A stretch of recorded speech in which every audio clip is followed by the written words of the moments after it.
겸손과 기도. 천미 예수님. 그때 지도자들은 예수님께 이 자가 다른 이들을 구원하였으니 정말 하느님의 메시아 선택된 이라면 자신도 구원해 보라지 하며 빈정거렸다. 군사들도 예수님을 조롱하였다. 그들은 예수님께 다가가 신 포도주를 들이대며 말하였다. 내가 유다인들의 임금이라면 너 자신이나 구원해 보아라. 예수님의 머리 위에는 이 자는 유다인들의 임금이다 라는 죄명패가 붙어 있었다. 예수님과 함께 매달린 죄수 하나도 당신은 메시아가 아니시오? 당신 자신과 우리를 구원해 보시오 하며 그분을 모독하였다. 그러나 다른 하나는 그를 꾸짖으며 말하였다. 같이 처형을 받는 주제에 너는 하느님이 두렵지도 않으냐? 우리야 당연히 우리가 저지른 짓에 합당한 벌을 받지만 이분은 아무런 잘못도 하지 않으셨다. 그러고 나서 예수님, 선생님의 나라에 들어가실 때 저를 기억해 주십시오 하였다. 그러자 예수님께서 그에게 이르셨다. 내가 진실로 너희에게 말한다. 너는 오늘 나와 함께 낙원에 있을 것이다. 주님의 말씀입니다.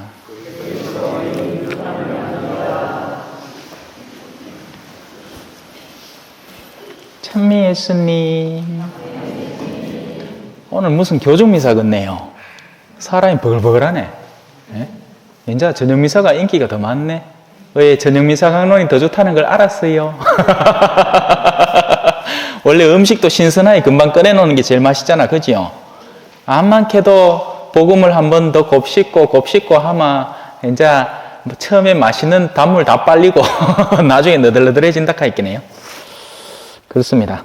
물론 다른 신부님들이야 이제 같은 미사를 하면 좋아합니다. 왜냐하면 강론을 한 번만 쓰면 되잖아요. 여러분들은 모르겠지만 저는 매 주일 미사마다 다른 강론을 하니까. 자, 오늘 우리는 연중의 가장 마지막 시기를 보내고 있습니다. 예비자 교리반 때는 열심히 가르쳐 드렸지만 신자분들 중에도 사실 모르는 분들이 많죠. 뭔 시기 그냥 그때 다가오면 지금이 그건가 보다 하고 알 뿐. 이 연중이라는 시기는 신부님이 보통은 초록색 옷을 입고 다니면서 초록색은 자연의 푸르름, 항상성, 그리고 영원한 상태를 상징적으로 드러내는 색깔이자 시기입니다. 그래서 연중 시기는 우리의 꾸준한 영적 삶을 다져나가는 시기예요. 그래서 연중 시기 안에 모든 강론들은 예수님의 주된 가르침들, 또 뭐 여러 가지 다른 사람들과의 토론 장면 이런 걸 하면서 이제 막바지에 이르러서는 종말에 대한 모습을 나타내고 특별히 이 마지막 주에는 예수 그리스도의 왕권을 드러냅니다. 큰 뚜껑, 왕뚜껑 하는 옛날에 광고에 있었는 거 기억나세요? 우리는 왕을 좋아하잖아요. 그지요? 요즘 젊은 사람들은 킹 자 붙여가지고 뭐든지 바꾸는데 우리 때만 해도 왕이었습니다. 왕. 짱입니다. 왕입니다용. 뭐 이런 거. 자, 근데 이 왕은 자신의 통치력의 영향력의 범주에 따라서 크기를 달리합니다. 우리 주변에도 나라들이 많죠. 뭐 살펴보면 심지어는 이름도 모르는 나라들도 있어요. 그런 게 있었나 싶을 정도의 나라. 예. 저 뭐 어디 섬 지역에 가면 뭐 또 무슨 나라 뭐 아프리카도 거대한 대륙에 수많은 나라들이 모여 있죠. 예. 중앙아프리카 뭐 이런 건 들어봤어도 어디 뭐 이상한 뚱땅땡 뭐 띵똥땅 뭐 이렇게 해서 하면 우리 모릅니다. 예. 남미도 마찬가지고 그죠? 남미도 뭐 브라질 뭐 이 정도 되면 알지. 아르헨티나 뭐 이렇게 되면 알지. 그 안에 무슨 뭐 있을란고? 쿠바까지는 알잖아요. 그는 미사일 때문에 하도 유명해져가 그죠? 옛날에 쿠바 사태 때문에 유명해졌고 그 말고도 뭐 희한한 나라 많습니다. 예. 저도 이름을 몰라요. 남미에 살았는데도. 자, 이 왕이 된다는 것은요, 통치권을 가진다는 겁니다. 왕은 자신의 왕국에 미치는 영향권을 갖고 있죠. 그래서 그 왕은 딴 데 가면 네가 왕이냐 이렇게 해버립니다. 우리는 저마다의 자리에서 저마다의 위치를 고수하려고 애를 씁니다. 흔히 자신이 올바른 권위를 갖지 못한 사람은 그 권위를 강제적으로 표출을 하려는 성향을 드러내 보입니다. 그게 이제 열등감이라고 표현하는 거고요. 그래서 자기보다 높은 사람한테는 깨갱대고 자기보다 낮은 사람한테는 이제 더 포악한 모습을 드러내는 것이 흔한 경우입니다. 그게 다 열등감에서 나오는 것이고 자신의 권위를 확장하고 싶은 욕구에서 나오는 거예요. 우리가 외국인 노동자들을 대할 때 거의 적지 않은 경우에 제가 여기 와서 이 사람들이 이야기하는 걸 듣거나 하면 이 인격적인 취급을 제대로 잘 안 해줍니다. 그 뭐 외국 것들, 외국 놈들 뭐 이렇게 표현하지. 그 사람 뭐 그 사람의 이름을 내가 정확하게 기억하면서 누구누구 마치 친한 친구를 부르듯이 하는 사람 잘 없습니다. 예. 마치 그 사람들은 우리를 수탈하러 온 사람들이냐 그리고 못 배운 사람들이냐 대하려고 하죠. 그거 아세요? 저는 외국 생활을 해봤기 때문에요. 외국에 가면 아무리 똑똑한 사람도 반푼이가 됩니다. 그 나라의 문화를 모르죠. 그 나라의 말을 모르죠. 이러니까 어설퍼 보이지만 아니에요. 한국에서는 똑띠 생활을 하던 보자 신부였습니다. 정말 누구보다도 바쁘게 일들을 차박차박 처리하던, 근데 외국에 나가니까 말이 안 되는 거예요. 무슨 표지판도 못 읽어. 그러니까 어벙해 보이는 겁니다. 실제로 그렇게 무시도 당하고요. 교리교사들이 모여가지고 야야 저 신부님 우리 말도 제대로 못한다, 우리끼리 회의하자, 이런 판이 벌어지는 겁니다.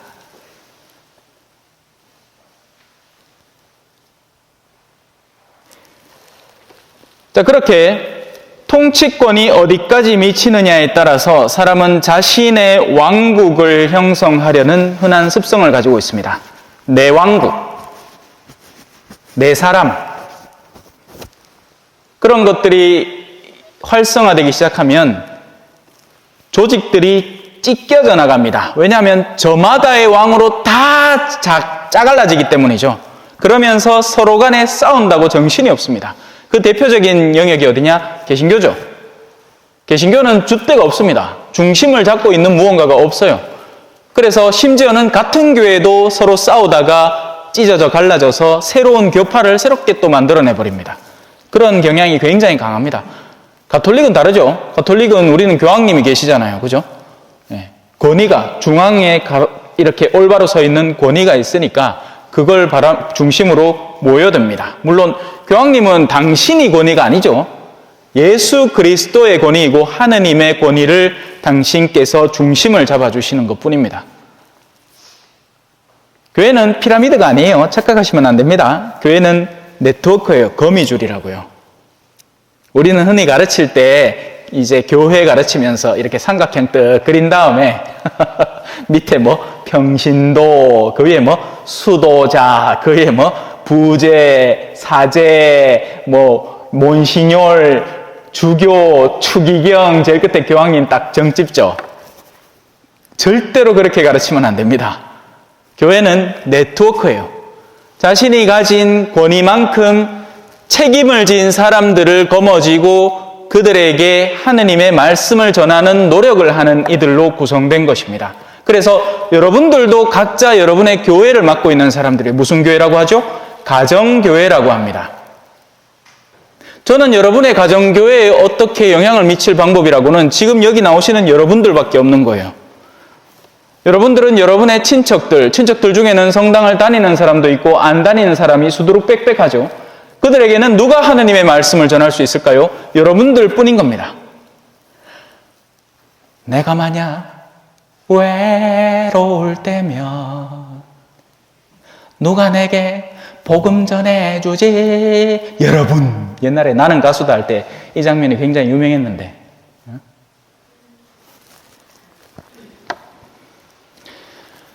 예수 그리스도의 통치권은 그렇게 복음을 전하는 이들을 통해서 만민에게, 근데 사람의 범주를 넘어서기까지 합니다. 왜? 피조물들은 악으로 인해서 신음당하고 있거든요.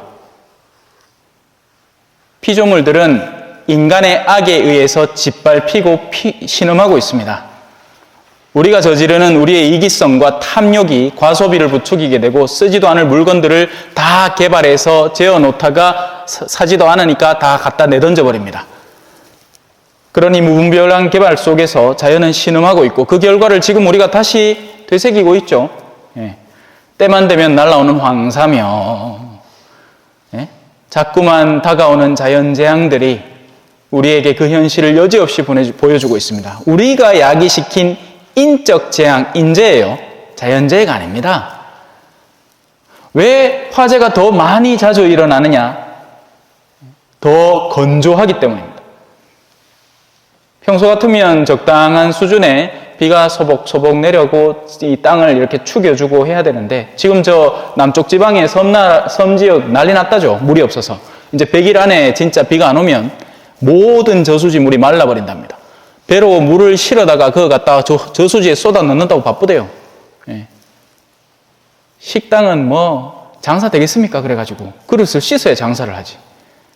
자기들 마실 물도 없는데. 우리는 아직 보호받고 있기 때문에 별다른 재앙이 느껴지지 않기 때문에 가만히 있지. 뭐 예를 들어서 우리 주변에도 뭐 산 하나가 타기 시작해봐요. 암만 소방차가 온다 한들 그 산불을 한 번에 끌 수 있을 것 같아요? 못 끕니다.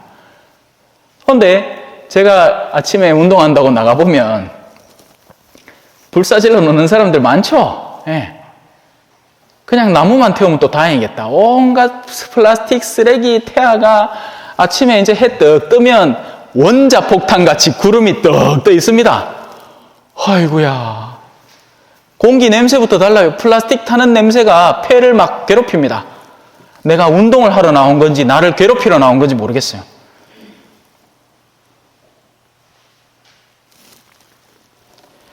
예수 그리스도의 통치권이 아직 펼쳐지지 않고 있기 때문에 신앙인들 선에서 자신의 핏줄을 막아버리고 있기 때문에 손끝으로 피가 안 도는 겁니다. 그럼 어떻게 되겠어요? 이 손이 손목에서 피를 통과시켜주지 않으면 피가 통하지 않는 지체는 퍼렇게 썩기 시작합니다.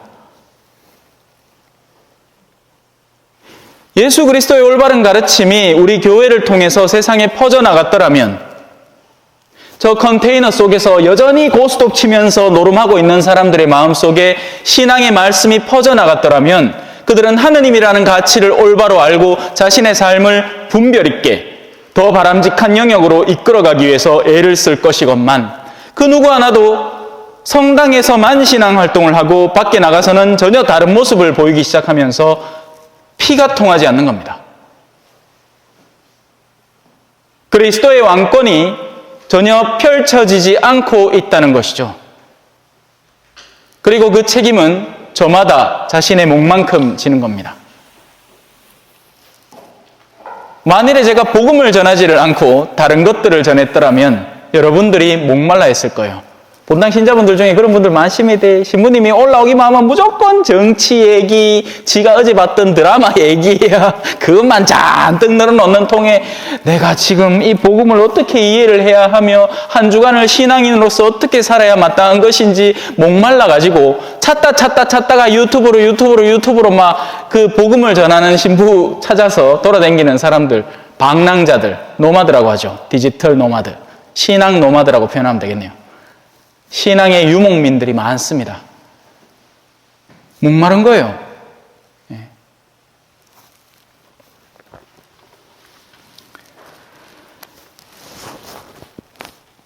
제가 임금은, 왕은 자신의 통치권의 영역을 다스린다고 얘기를 했죠. 예를 들어서 한 사람이 클래식 음악에 조예가 깊습니다.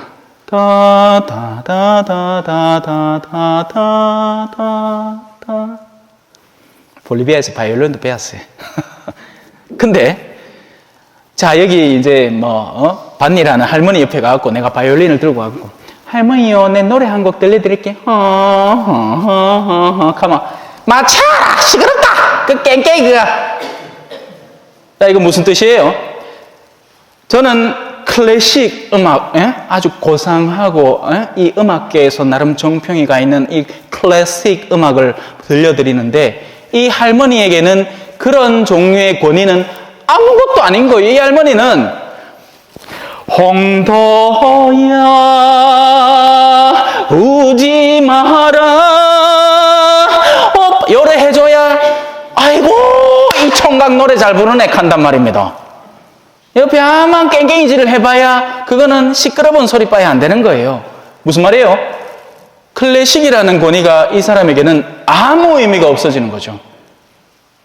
그들이 갖고 있는 통치권, 여러분 음악하는 사람들 근처에 있어 봤습니까? 바쁩니다. 그 사람들 마음이 얼마나 바쁜지 알아요? 내가 하는 거야 말로 고상하고 내가 하는 거야 말로 내가 하는 선생님 밑에서 정말 열심히 배웠고 그 사람들 들고 다니는 악기 가격 안 물어보이소. 기본 1,000만 원 넘어갑니다. 몇 천만 원씩, 심지어는 몇 억짜리도 있어요. 근데 그건 누가 알아줘야 형성되는 권위잖아요. 그죠? 여기서 우리가 배우지 못하면 우리는 어리석음이 되는 겁니다. 세상에서 아무리 우리가 헛된 권위를 쌓고 내가 누구 입네 하더라도 정작 하늘나라에 들어가서 인정받지 못하는 권위라면 아무짝에도 소용이 없는 겁니다. 그러면 이제 배워야겠죠? 하느님은 어떤 권위를 우리에게서 인정해 주실 것인가? 힌트가 하나 있죠. 예수님의 옆에 두 죄수가 있었습니다. 둘 다 죄수예요. 예수님이야 모함을 당해서 십자가에 못 박혔지만 그 옆에 달려있던 두 사람은 그런 일을 했으니까 거기 달려있는 겁니다. 한 사람은 그 자리에서도 자신의 평소의 습성대로, 자신의 평소의 습성이 어떤 거였을까요? 모든 것을 저주하는 사람입니다. 모든 게 남 탓인 사람들 있잖아요. 그런 사람들은 잘 안 바뀝니다. 뭘 하더라도 다 자기 탓은 한 개도 없고 모든 것은 남 탓인 사람이 있습니다. 그런 사람 배우자로 잘못 만나면 평생을 그 소리 듣고 살아야 돼요. 옆에서 내가 하는 일거수일투족이 전부 다 자기 마음에 안 들고 다 내 탓인 사람이 되는 겁니다. 당신은 메시아 아니요. 당신 자신과 우리를 구원해 보시오. 왜 그런 일을 하지 않소? 내가 욕구하는 구원 작업을 당신은 하지 않소. 내가 바라는 구원의 이미지는 그런 건데 당신은 십자가에 달려있으면 안 되고 당신이 메시아라면 못을 뽑고 왁 하고 내려와가지고 칼챙기가 앞에 있는 나쁜 놈들 모가지를 댕강댕강 다 자르고 그러고 나서 같이 매달려 있던 야 니도 내려오나 하고 내려주는 나를 어려움에서 순식간에 구해내고 현세적인 괴로움에서 모두 탈출시켜주는 그런 메시아를 나는 원하고 있어. 왜 당신은 내 기준에 부합하지 않는 메시아요? 하고 비난을 던지는 거죠. 그래서 그는 예수님과 함께 가지 못했습니다.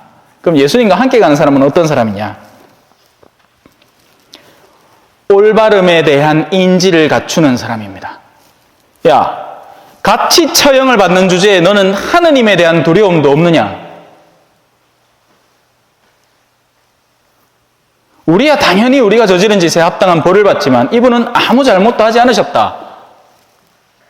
그조차도 분별하지 못하느냐? 그리고 하나, 예수님의 권위를 인정하는 거죠. 예수님, 선생님의 나라에 들어가실 때 저를 기억해 주십시오. 이건 영적 겸손이고 겸허한 고백입니다. 우린 여전히 구원이라는 것을 하면서 우리가 상정해 놓은 하느님께 맞춘 나의 열성의 구원을 찾는 경우가 많습니다. 기도를 오늘까지 5단 하다가 내일부터 6단, 묵주기도 6단 바치면 하느님이 나를 더 알아주겠지. 평일미사 안 나오다가 평일미사 한번 나오고 나면 이제 나는 평일미사도 나오는 사람이니까 하느님이 나를 더 잘 알아주겠지.